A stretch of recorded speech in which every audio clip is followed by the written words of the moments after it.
So what's the difference between a beginner track and a professional track? Is it the plugins? Is it the samples? Is it the secret techniques? Well, in this video, I've been sent a beginner's project for me to turn into a banger, and I'm going to show you every step of the way. And if you're brand new to this channel, I'm Chris. I started my EDM journey as Culture Code in 2012. In that time, I've released a bunch of music. I've managed to get over 300 million streams, traveled the world doing shows. So I started the Sound Horizon Academy in 2022 to help EDM producers just like yourself achieve those things too. Mayday, I'm going down. Can anybody hear me now? Mayday, I'm going down. Can anybody hear me now? Can anybody hear me now? Holy shit, let's go!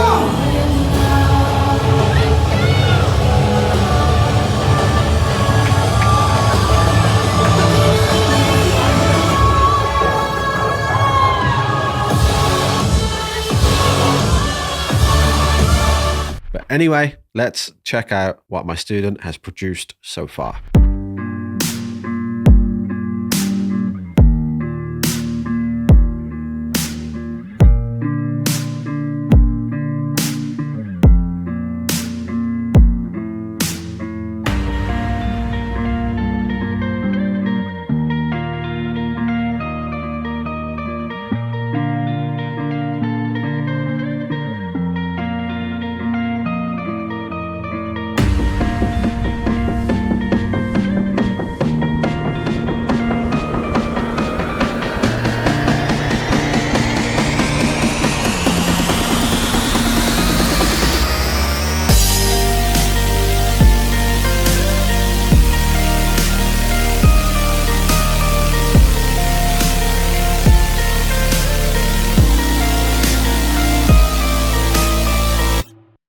I mean, it's actually a great start. However, the project is very messy. So the first thing that I did was I just grouped everything, because when you've got a very organized project, it's super easy to stay on track and not be overwhelmed.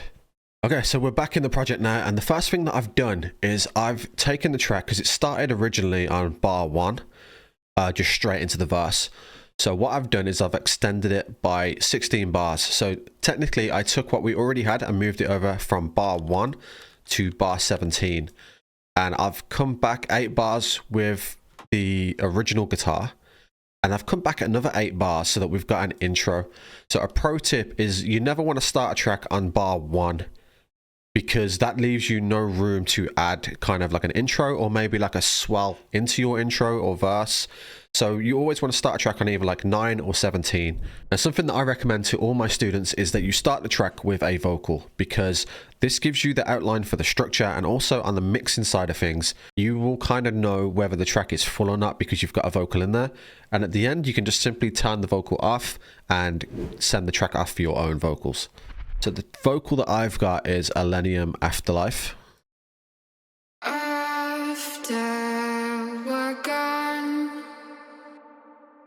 It's not super high quality, but it's enough to give us, like I say, that structure and to know whether the mix is full or not. So let's talk guitar. So I've kept the original guitar. There's a lot of hate around using loops, but in my honest opinion, I don't think it matters. If you like it and it sounds good, then use it. However, you don't want a loop to sound like a loop. So there's a few things that we can do to make it sound like it's more professional. So the first thing that I did was apply a delay, and I put it on this 2 setting, and I brought down the filter a little bit, and the dry wet is at 37.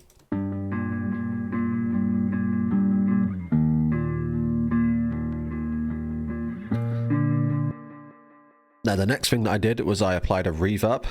It's not anything crazy, it's like 14%, but what it's going to do is it's going to help us to mask where this loop stops and where the next one ends.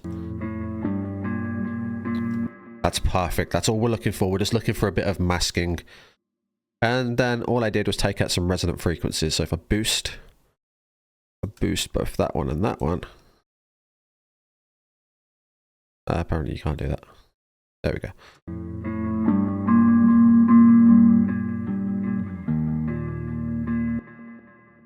Now the fourth thing that I did was more of a creative choice, because what a professional does in a track is they don't have things staying too static and consistent for too long.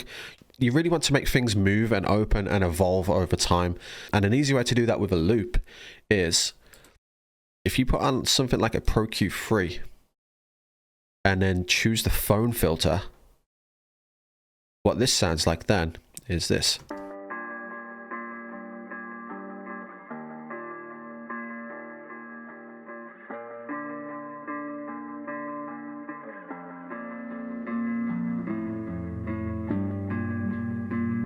And all of a sudden we've got an intro to our track. And all that's happening here is all the parameters that were creating that phone filter just towards the end, they all just kind of get turned off with automation. Then I've added some strings from a free library called BBC Symphony Orchestra. And honestly, this is such a great plugin for getting really high quality sounding strings. Even though it's free, it's by Spitfire, and they just do outstanding orchestral libraries. So if we just take a listen to this.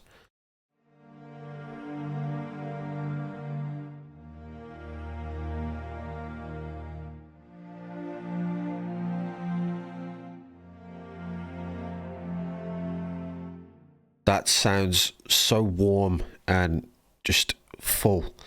And what it's doing here is, if we just take a look, I've chose the cellos, I've increased the reverb by quite a lot, and then as you can see here, if you watch these two guys,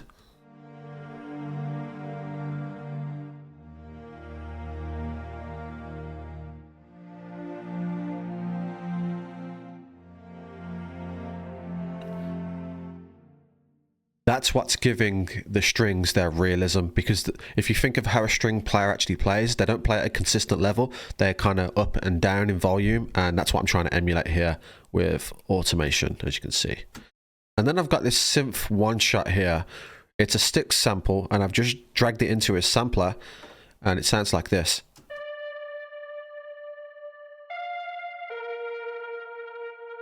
Now the sound is really coming from these two plugins here. If I take this off and take the filtering off, it's quite weak. So the decapitator is adding a lot. So we've got punish on, and then we've got a big reverb after the decapitator just to make it last for ages.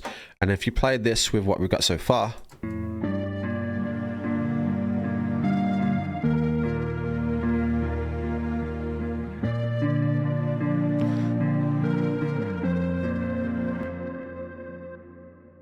that sounds so emotional, and just it's just very full already, and we've only got 3 things there.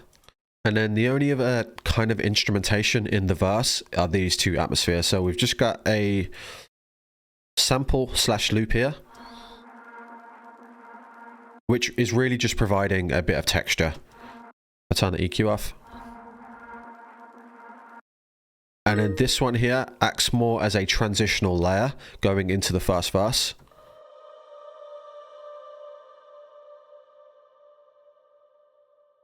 I take that off, it just ends, and it just sounds a bit strange. So the fact that this goes into that verse there just gives us a nice little segue into when the vocals start. And if we play what we've got so far, and then I've got a transitional cymbal here, very simple.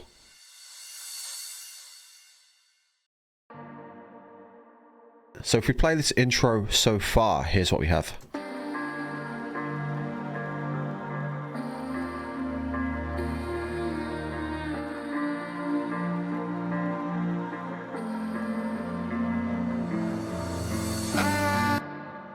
That's beautiful. Now that's a very professional sounding intro, and there's only like 5 elements, 6 at most. So next we've got some drums.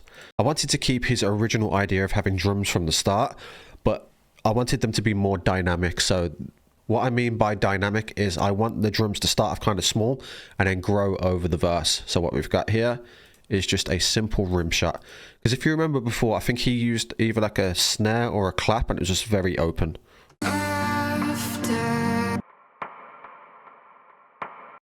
which just sounds great with the verse stuff if you listen.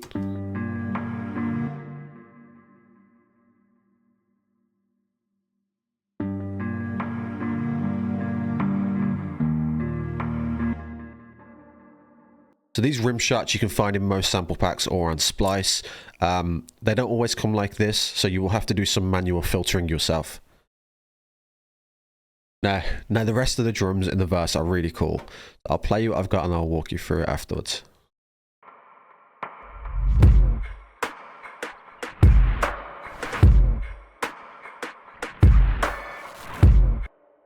As you can see, very textual, kind of glitchy in a way. And it's honestly, it's just a bunch of sticks samples. So like if you're into the melodic bass sort of genre, sticks as a sample pack is gonna change the game for you.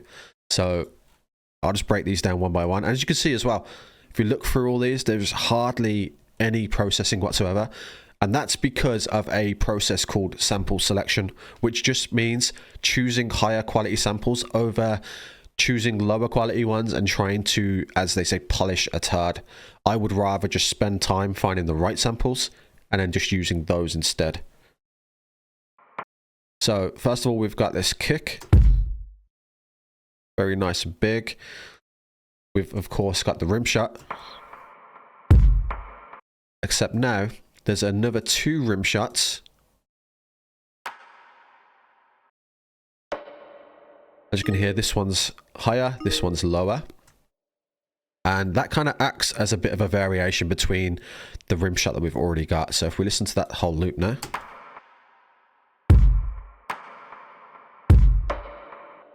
And we get that nice variation. Then we've got some in-between sort of glitchy reverses.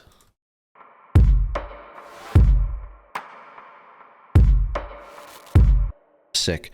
And then we have some more just randomness.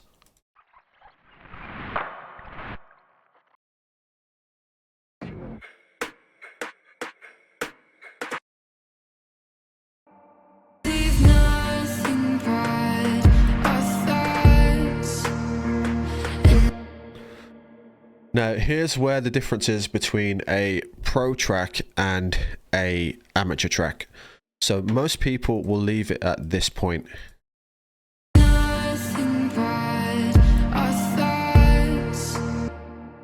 When in reality, it's all this kind of stuff that takes it to that professional level.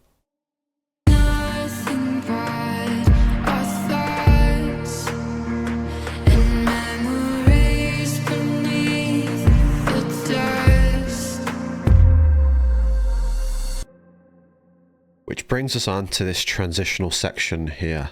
So really cool, the drums cut out. And then what sells this transition is these effects here. So if you listen to them with the drums.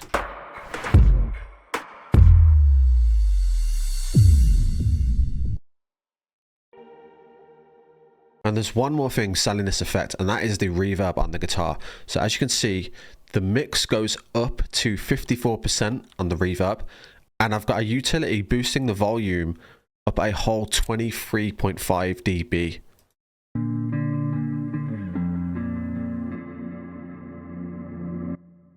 Which kind of just allows you to suck into the next section of the track.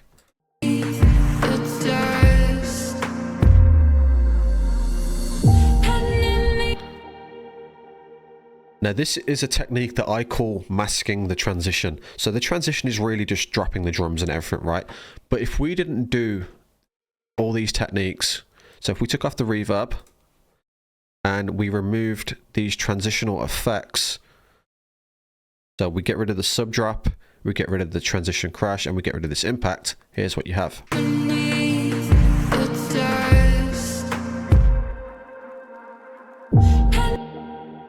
And it kind of just happens, like the chorus just comes in out of nowhere.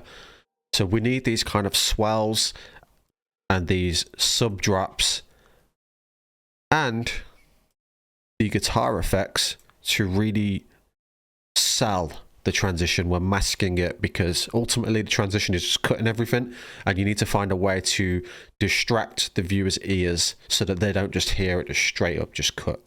So the major change in the chorus is you can see that we've cut the guitar. The reason for this is because contrast is so important in a professional track. If you just kept the same thing going the whole time, it would feel boring because nothing has changed.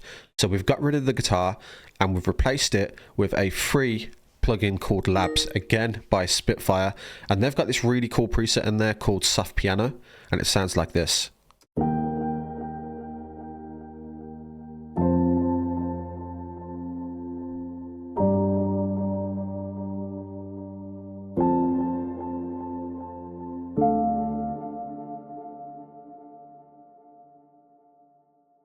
And one more huge difference in this section is that we've actually changed the chord progression. So if you look at the original progression, we've got a G, D sharp, A sharp, F. And in the chorus, we've got a D sharp, F, G, F, D. So we've got more of a climbing progression, which I've always found in melodic bass to be very, very emotional. So the way that this piano is made is we've got a reverb on there.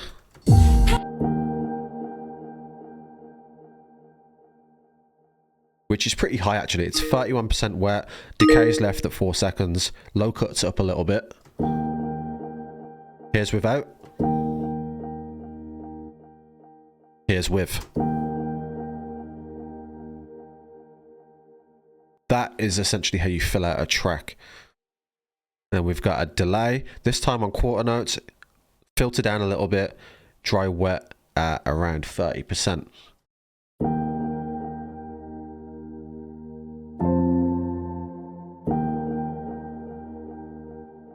This is how you make the most out of the sounds that you do have.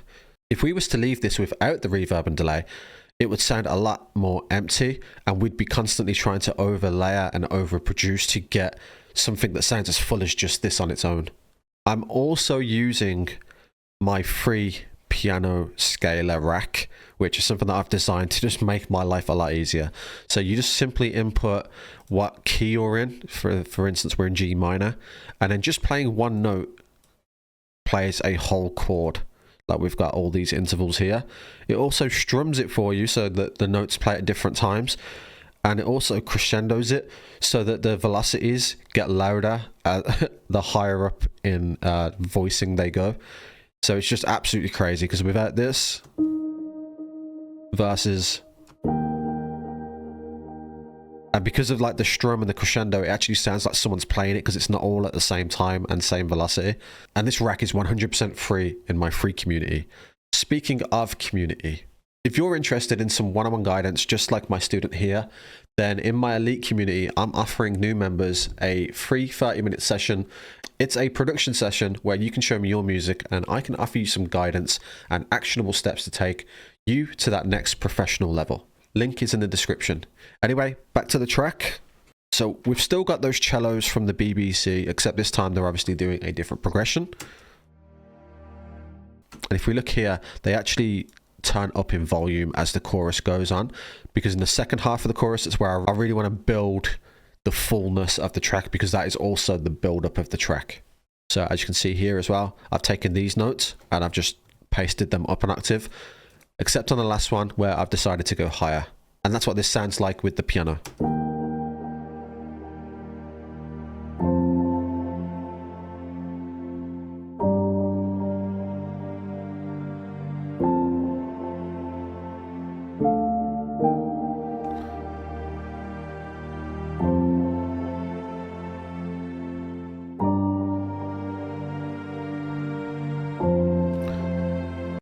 And to build on that even further, I duplicated this BBC, and for this one I chose violins. And BBC does a great job of kind of spreading everything as well and treating it like it's a real orchestra. So if you listen now with these guys,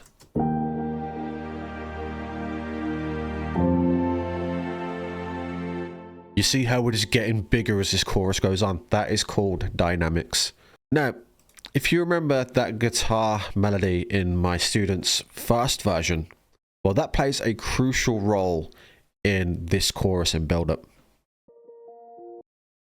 So this is what it sounded like before. In this version, however, Like I said earlier, a professional track will have stuff evolving. It won't just be constant. So we're filtering this in over the chorus.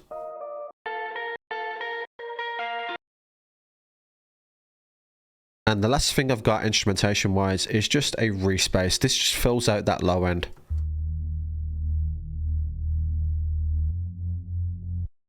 Now, in terms of drums, we've again gone with some sticks loops. They're just super high quality and really fill out a track. This one here really complements it well.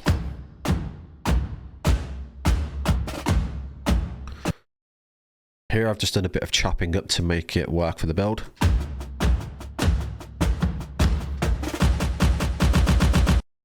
And we've also got this one just kind of fading in right at the end.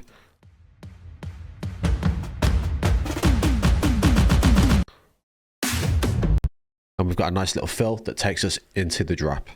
I've kept the atmospheres the exact same throughout. Only difference here is we've got 2 risers.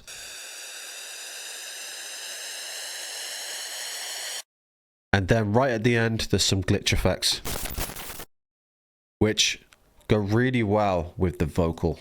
Because what I've done here,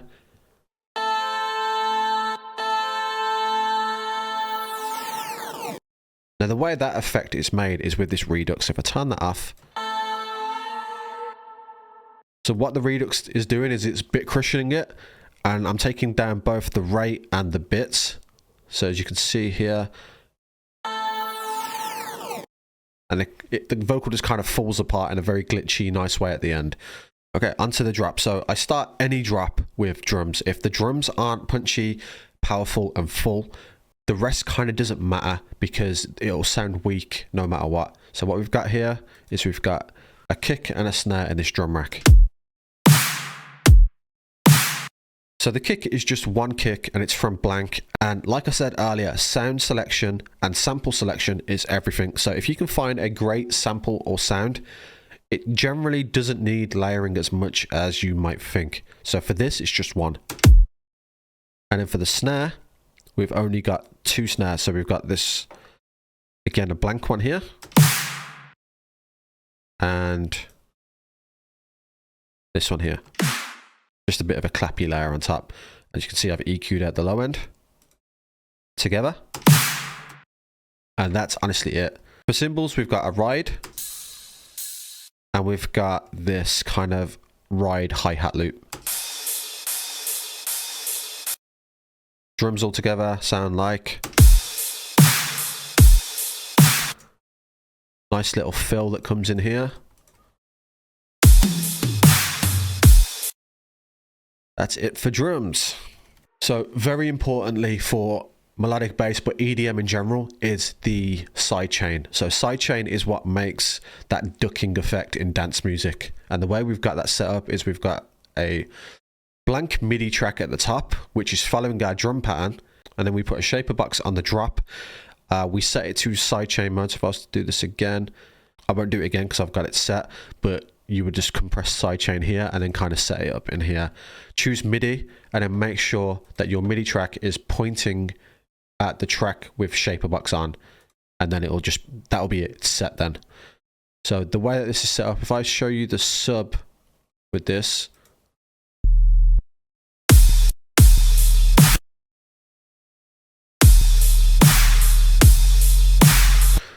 so you can see here that we're keeping it down at the start and then it quickly comes back up, and that's how sidechaining works.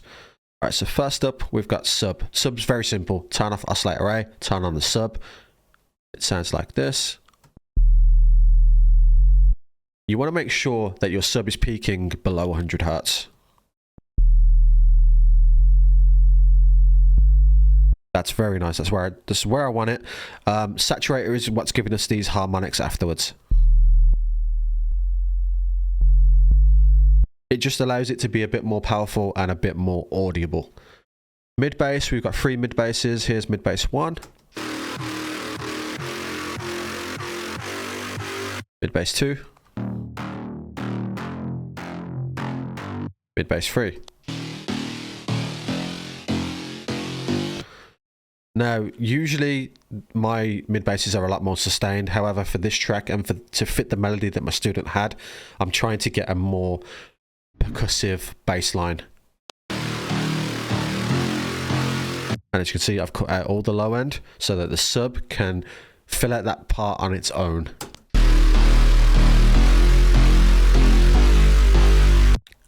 Next, we've got 2 chords layers.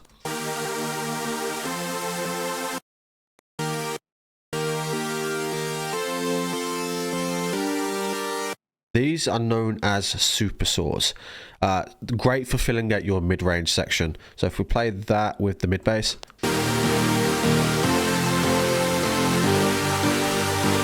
they're, in my opinion, what add the emotion as well. They're kind of what give us that chord progression and that harmonic content. Then we've got leads. So for leads, we've got 3 main layers here. So we've got this one here, which is my CC square lead.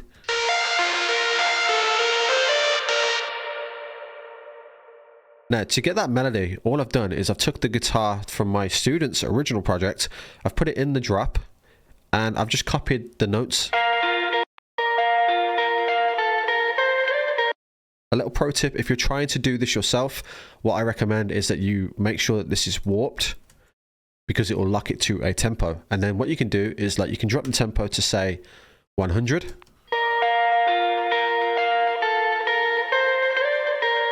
Now, when you do that, it's a lot easier to follow and figure out what those notes are. So that's what I did to get these notes here. So the second one is this, which again is just another sample. I like dropping in samples because you get that really uniqueness, because you don't really know what you're getting. It's not that you're programming a synth and coming up with like a basic patch. You're throwing something into a sampler and kind of getting what you get what you're dealt, and a lot of the times you get something more unique.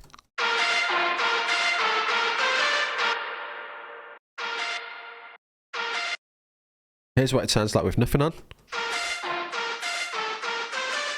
Here's what it sounds like with distortion, reverb, and some filtering.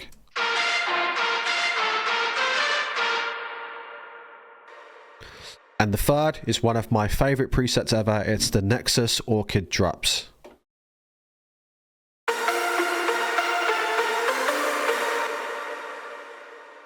It's very, very airy. Usually I use it as more of a lead, but by nature, like by default, it is actually a pluck. So I just dialed back the attack so that we can get that percussiveness again.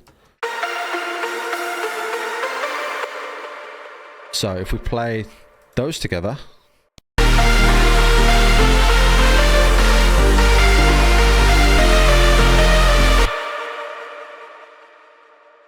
and then we bring in the original melody,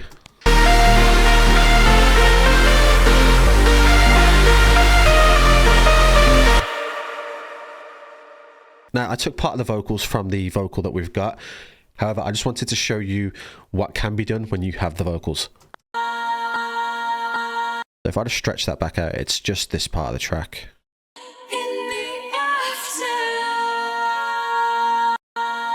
I've pitched it up so that it matches the chords better. Because for some reason at 0, it just wasn't the one.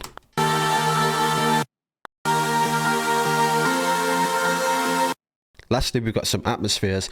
I think these go beautifully with chords. So if I'll play these on their own and I'll show you with the chords. Very weird on their own right, but you play them with these.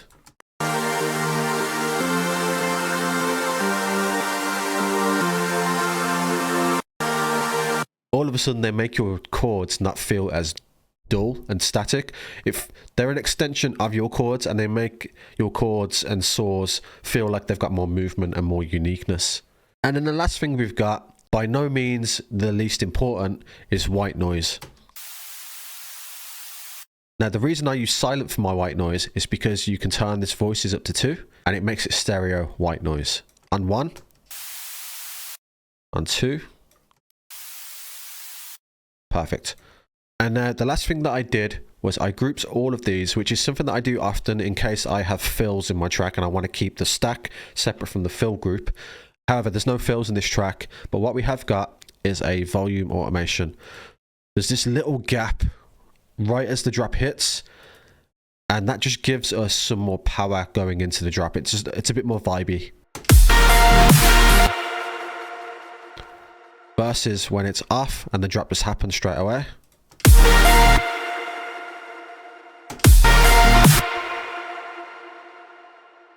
All right, cool. Let's see how this all turned out.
Sick. And there we have it. That is how you turn a beginner track into a professional track. And like I say, if you want some guidance just like this from myself, join the Sound Horizon Academy Elite community, which is full of EDM producers just like yourself, where we can jump on that bonus one-on-one lesson and I can give you some guidance on your music to help you get it to the next professional level. Hopefully I'll see you on the inside. Peace.